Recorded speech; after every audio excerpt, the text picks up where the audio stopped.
Fraîchement expulsés de France, ces Roms arrivent par dizaines à l'aéroport de Bucarest. Pour le gouvernement français, ce sont des participants au programme de retour volontaire au pays. Mais pour eux, ce voyage vers la Roumanie, c'est surtout revenir à la case départ. Retourner dans une ville comme Barbulesti, à une 60aine de kilomètres de la capitale. Des 7000 Roms domiciliés ici, la moitié vont régulièrement en France. Rester vivre en Roumanie n'est pas une option. Ils n'ont pas de quoi manger, ils vivent au jour le jour, c'est pour ça qu'ils partent. Et voilà que l'État français nous tourne le dos. Mais vous savez, tout ça, c'est la faute du gouvernement roumain. C'est lui qui a fait de nous des voleurs et des mendiants.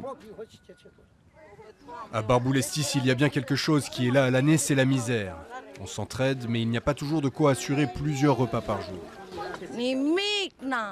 Je n'ai absolument rien à manger. Les enfants pleurent car je n'ai rien à leur donner.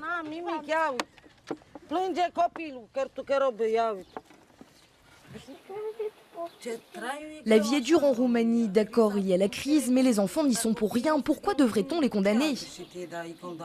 Sur les 10 millions de Roms que compte l'Europe, la communauté la plus importante vit ici, en Roumanie. Ils sont 2 millions. Depuis que la Roumanie a adhéré à l'Union européenne en 2007, nombreux sont ceux à avoir pris la route vers l'Europe de l'Ouest. Habitués aux discriminations dans leur pays d'origine, peu se laissent décourager par la nouvelle politique de la France. On ira en France à pied, même si ça doit durer 1 an. On doit bien gagner notre vie. Chez nous, l'allocation pour un enfant, c'est 4 €, le prix d'1 kilo de viande. Vous pensez qu'il pourrait vivre avec ça, monsieur Sarkozy ?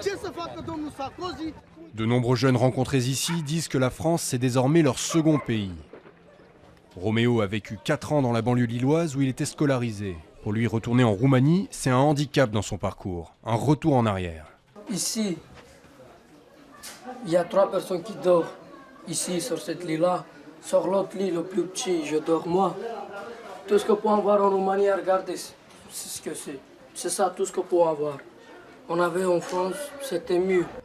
Alors que les relations entre Paris et Bucarest sont de plus en plus crispées, à la recherche d'une solution à ce que l'on qualifie parfois de problème rom, reste une population marginalisée qui a l'habitude de l'errance. Les frontières restent ouvertes, la route vers l'ouest aussi, malgré les obstacles.